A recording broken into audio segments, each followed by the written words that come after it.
tidak ada urusan di luar dokumen-dokumen yang sudah ditetapkan oleh undang-undang bahwa EPM itu bukan persyaratan orang untuk berangkat. Sebelum saya tutup, ada pengumuman terakhir untuk seluruh pekerja migran Indonesia.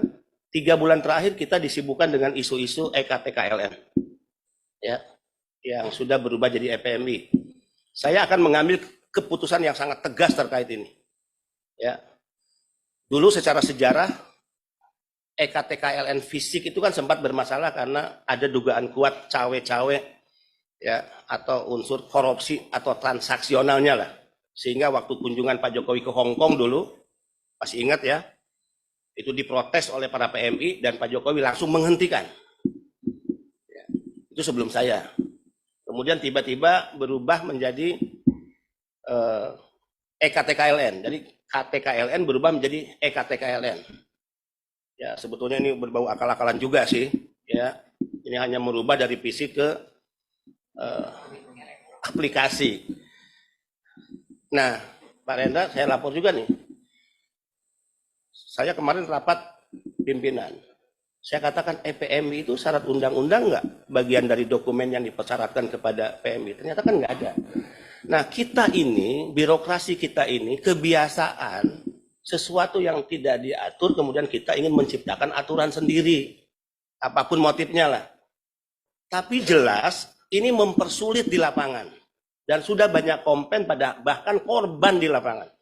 Korbannya apa? Mereka yang cuti ke Indonesia, ketika dia mau terbang, masa kontrak kerjanya masih berlaku nih Pak Indra. Masih berlaku, penempatan, perjanjian kerja.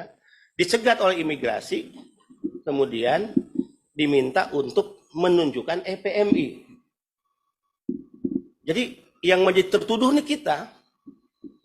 Padahal kesalahan dari si PMI adalah karena dia melakukan perpanjangan tanpa kembali ke Indonesia, dia belum membayar asuransi BPJS. Ya, jadi tertuduhnya kita. Jadi nanti kita akan putuskan terkait EPMI. Jadi tidak ada EPMI. Jadi EPMI itu semacam, saya istilahkan kemarin di Rapim, dia semacam black box. Jadi black box. Jadi dalam black box yang bernama EPMI, di situ ya, by name, by address tentang PMI dan juga seluruh dokumennya tercatat gitu.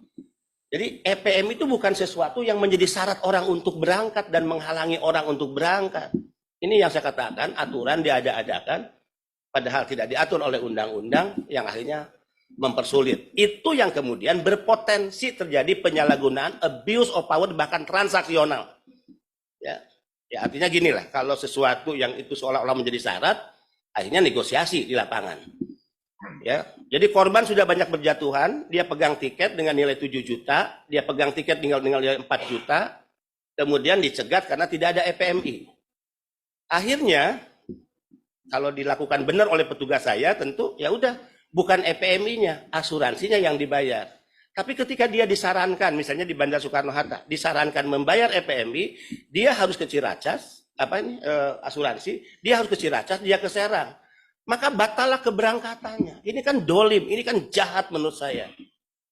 Ya, ini jahat, ini dolim. Orang kehilangan uang 7 juta, 6 juta, 4 juta, ya, karena dia dianggap belum membayar asuransi. Akhirnya dia membeli tiket lagi.